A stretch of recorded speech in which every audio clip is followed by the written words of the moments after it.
Hey there, this is Beth at the Magic Studio. I am doing a reading around our creative life and our creative output and just our lives as artists. And I am, let me see, it's June 19th, like 2 days before the solstice. I can't even, like, how did this happen? I'm kind of constantly blown away by just how fast time is going right now. And the astrology, I like to bring in a little bit of astrology. Well, the solstice being one of them. We're like almost at the changeover from Cancer to from Gemini to Cancer. I mean, at the cusp of the solstice. Well, so many things are moving into different but the sun is moving into Cancer, and that is the halfway point of the year, and that is when we are at peak light, and we are clearly at peak light. If I wake up at 3:30, it's starting to get light. There's a hint of light out there. So yeah, it's really cool. I mean, I'm in the Atlantic time zone, and I know from spending solstice time down in Maine for many years, it was even lighter at 3:30. I mean, there are the couple of days right now where it seems like the sun doesn't quite fully disappear. And I lived up north for a while, for a couple of summers, and the sun doesn't disappear. I mean, so it is a really special time. And it's mixed. It's always mixed because it's that peak beautiful time of summer. And then, but it also means that we have crossed over into the sun starting to move away again. And like we're just beginning summer, but it's the beginning of the end. So yeah, it's always a little bittersweet, but it's hard to be bittersweet when things are just at their peak glory. And we just got some rain last night, so everything feels really fresh. Yeah, it's just beautiful. So it is a time to really embrace this time, and embrace it through our art making. Is like, I think that was one thing, of anything else when I was younger that I started to see that I truly was an artist, was that I wanted to celebrate the solstices by making art. Like, that was the way that made me feel the most in line with the unity of the cosmos, was when I was painting. And so a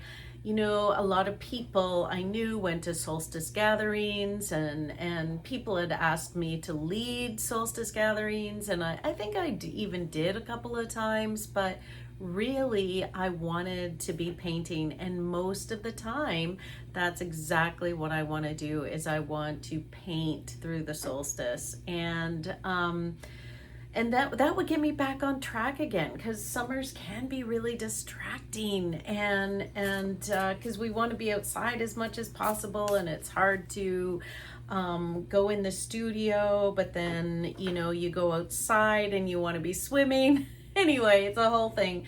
But let's look at the cards. Oh, the other thing I wanted to say, I am rambling too much these days. Must be Uranus and Gemini. We're heading into a few different things. Jupiter is going into Leo at the end of the month, like I've noticed. Mercury is going retrograde at the end of the month, but we're already in that retrograde shadow.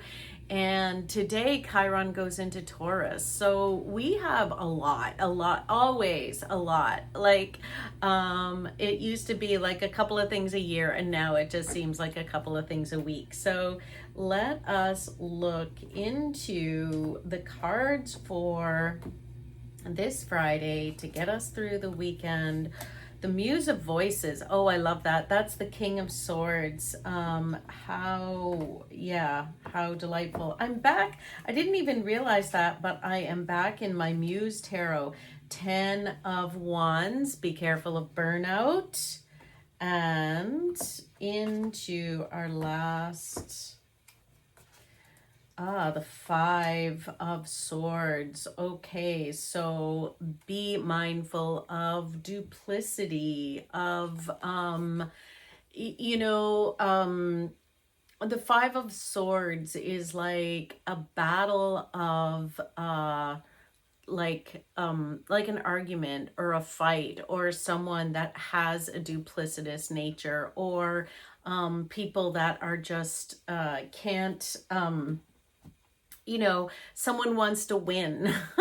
So which I get. I'm an Aries, I want to win. So there is this sometimes it's there's a whole thing about having respectful disagreements and arguments that I certainly can't comment on.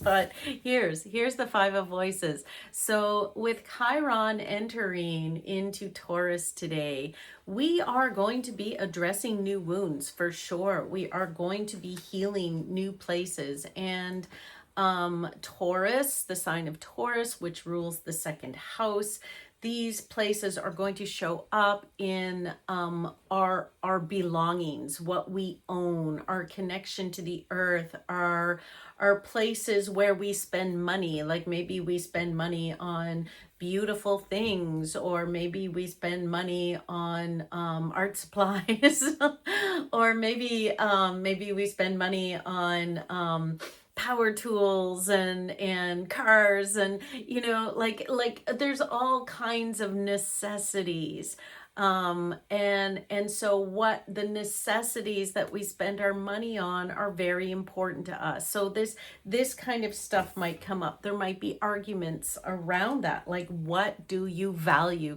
That's the thing about Taurus, is your values. So getting clear on your values and knowing what you want to spend your money on. These are very Taurus things. And so I think there is going to be work to do for all of us around that. And then we all have our individual placements of what planets we have in Taurus, what planets we have in the second house, where Taurus sits in our chart, all that kind of stuff. Like, we will have our own individual relationship to it, but in general, it is going to be about resources and ownership and what we put value in, and most of all, how we value ourselves. And because Chiron has been in Aries for the past 7 years, so that's about ourselves, like how we exist in the world, and the right to exist. And now we are going to start addressing something about that existence, and that is what we value and what's important to us. So think about that as we go forward. Anybody watching this is going to be valuing creativity and art. So maybe that should be a place to start, is what do you value in your art? How do you value yourself as an artist? Are you giving yourself the time and the space to create? Do you have the resources to create? Are you surrounded by people who support your creative projects? Like, all these things, like it's a really big deal. It's a lot to figure out over a lifetime. And the people that kind of are born with all that figured out, I'm very, always in awe of them, who just seem to do it so easily, and seem to get the support and have the talent and all that stuff. Like, I've had to work. I mean, work and sacrifice. I'm not saying that some people don't have to do that. Of course, everybody is working and sacrificing to be an artist. That's just part of it. but there are, yeah, I guess I'm saying the people that look like they have it figured out are in awe. I'm in awe of, but maybe, I don't know, maybe I look like I have figured it out. I have it figured out to some people too. I don't know. I'm 56. I should have a few things figured out. So back to the reading, we have the King of Swords.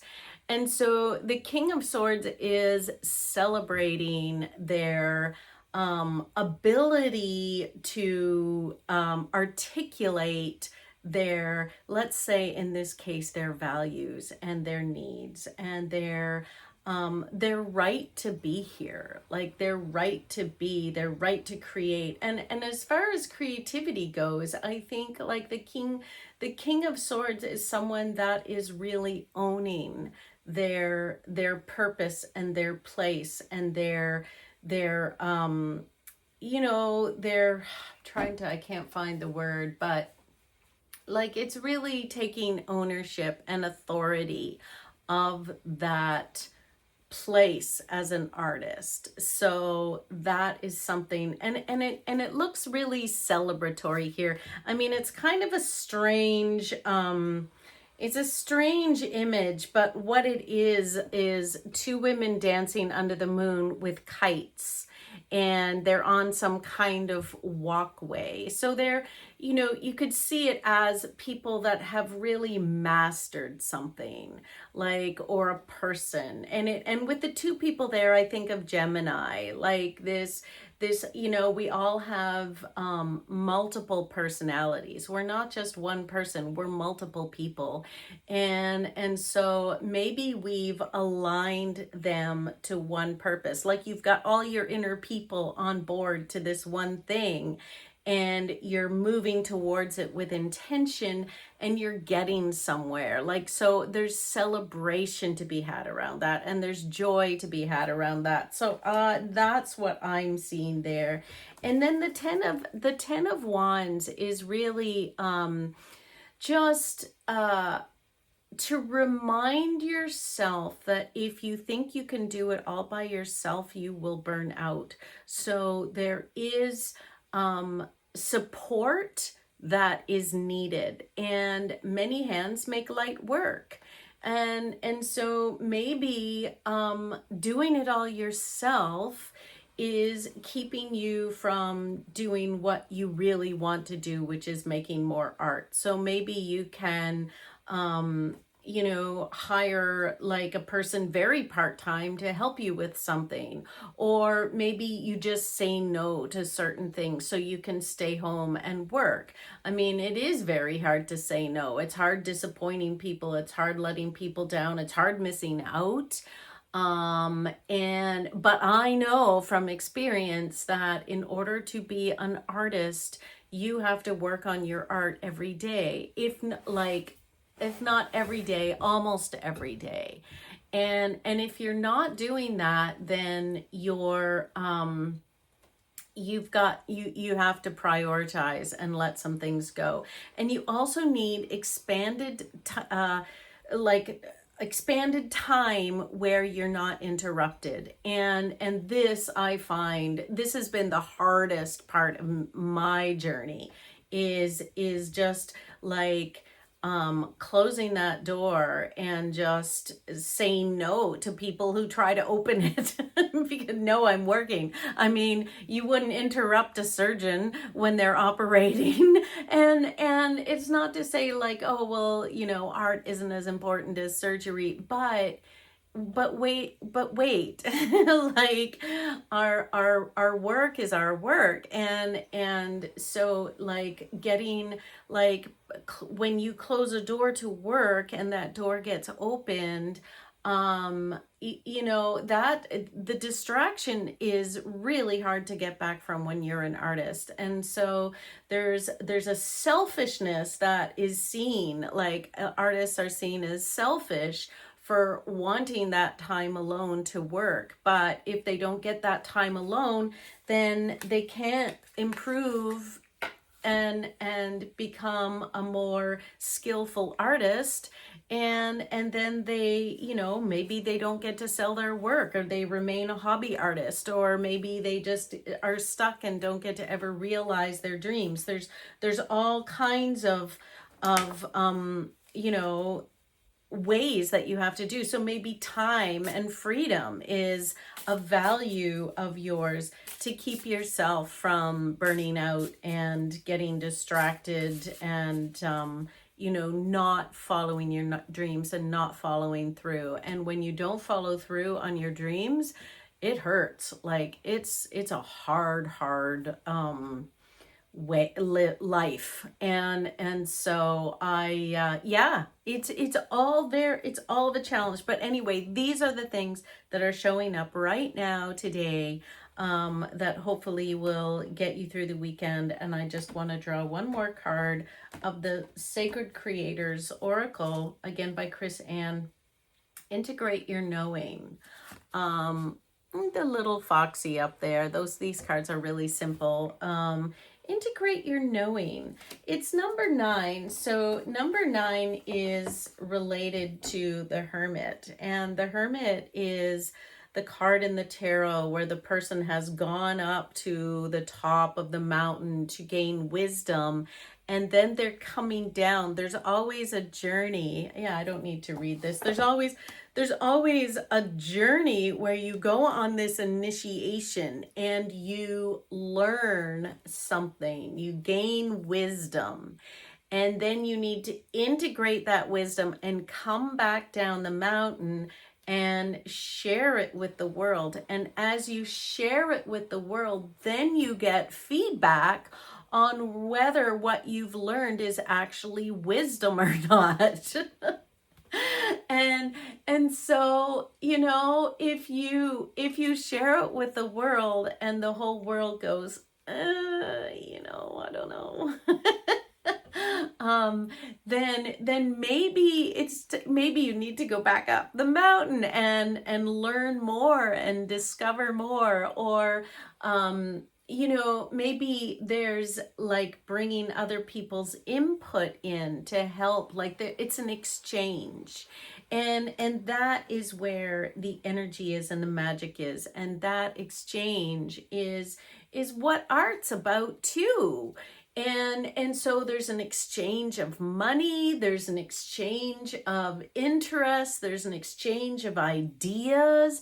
That's why artists are always, you know, getting shut down by fascist regimes, because of that exchange, because of that freedom of ideas that comes up, and the you know, how it invokes thought or evokes thought, and discussion and new ideas. So, which brings us back to the King of Swords and having those those great ideas and integrating that wisdom. So I think there's like kind of a full circle here. I don't know how you're going to, you know, integrate that in your own work, but I hope that something here has given you some insight around, what life is going to be like for you, and you know, over the weekend and then into the coming years, because Chiron is in Taurus for 7 years, and also in the coming month, like the month of July with Mercury in retrograde, we're going to be you know, we're going to be probably analyzing and integrating some of our wisdom over this next month. So I hope that helps. Thanks for watching. All right, bye.